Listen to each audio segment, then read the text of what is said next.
Assalamualaikum, selamat sore. Saya ingin menjawab satu pertanyaan yang masuk ya ke kode spesial tentang bagaimana sih caranya untuk mengelola rasa kesal ya, rasa marah atau rasa tidak nyaman saat melihat kakak dipandang aneh gitu ya oleh orang yang ada di sekitar.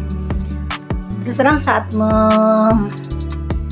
mendapatkan pertanyaan ini dari tim kode, saya merasa terharu ya, karena bagaimanapun perasaan yang muncul dari X atau si penanya ini merupakan sebuah perasaan sayang dan perasaan cinta ya untuk saudaranya.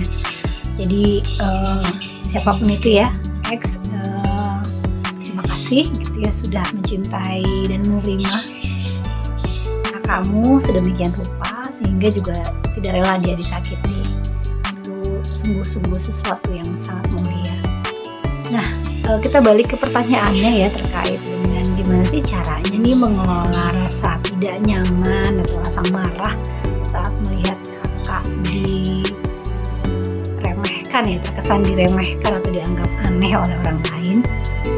Yang pertama yang harus dilakukan adalah tahan dulu reaksinya. Jadi memang ini berkaitan erat dengan mengelola emosi. Dan mengelola emosi ini berkaitan erat dengan kemampuan untuk memvalidasi dan menunda reaksi ya.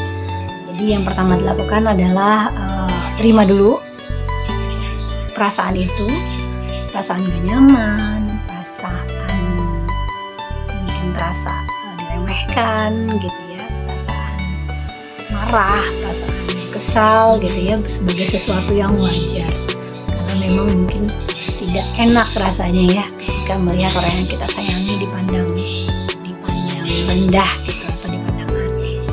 Kita terima dulu perasaan itu, kita akui dulu bahwa ya Allah saya punya perasaan ini nih dan rasanya nggak nyaman sekali gitu, tidak enak sekali, dan bantu saya untuk bisa mengelolanya dengan baik. Yang kedua, setelah kita menerima, kita juga berusaha untuk menunda reaksi. Bisa dengan menenangkan diri, gitu, menarik nafas. Kita bisa relaksasi gitu ya. Menarik nafas, pernafasan dari hidung ditahan, lalu kemudian dikeluarkan dari mulut gitu ya. Jadi ditarik nafasnya dalam-dalam, tahan, lalu hembuskan perlahan-lahan. Dan dengan begitu perasaan tegang, tidak nyaman bisa dari fisik bisa dikelola. Selain itu kita juga bisa dalam mengelola perasaan tidak nyaman ini, perasaan marah ini, kita bisa berpindah, bergerak. Jadi tadinya mungkin posisi kita sedang duduk gitu, kita bisa berdiri, atau kita lagi berdiri kita bisa duduk gitu, kita bisa menggerakkan anggota tubuh gitu ya, atau mengalihkan pandangan. Jadi dengan begitu fokus kita tidak lagi di hati yang sedang marah tersebut, tapi juga sudah ada sinyal dari tubuh nih, sudah harus beralih. Nah, ketika kita sudah tenang, coba tanyakan pada diri kita sendiri gitu, kenapa sih orang tersebut memandang saudara kita dengan tatapan yang aneh? Nah, jawabannya kan bisa beragam ya, sangat bisa beragam. Bisa jadi tidak ada maksudnya orang tersebut untuk memandang aneh gitu atau menganggapnya aneh, tapi bisa jadi juga mungkin dia merasa itu sesuatu yang asing, sesuatu yang baru, dan juga tidak tahu bagaimana harus bereaksi. Nah, ini yang harus kita pahami dulu, bahwa belum tentu apa yang kita pikirkan itu sama dengan yang orang lain pikirkan.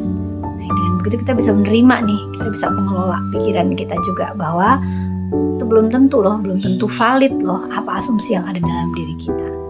Nah, dari situ jika kita sudah tenang, kita bisa nih kesempatan untuk mengklarifikasi dan juga mengedukasi. Caranya misalnya kita jika sudah tenang, sudah cukup bisa mengendalikan perasaan kita bisa bertanya nih, mendekati orang ini dan memulai percakapan gitu ya. Kita bisa bilang, mohon maaf Pak atau Bu, sepertinya ada yang ingin ditanyakan, itu kakak saya misalnya gitu, apakah ada yang ingin diketahui. Beliau memang berbeda, spesial. Beliau penyandang Down syndrome, namun insya Allah beliau juga bisa beradaptasi dan dengan lingkungannya juga tidak mengganggu. Ada yang bisa saya bantu seperti itu. Jadi biasanya kita bisa mendengarkan nih lebih clear perspektif dari orang tersebut. Selain itu juga siapa tahu itu kesempatan kita untuk mengedukasi juga. Orang ini nggak tahu bahwa ini namanya Down syndrome atau dia tahu itu Down syndrome, tapi apa yang harus dilakukan. Nah, kita bisa mengedukasi dirinya tentang hal-hal yang bisa dilakukan oleh orang sekitar untuk membantu individu dengan Down syndrome. Demikian mungkin jawaban dari saya, semoga membantu. Terima kasih atas pertanyaan.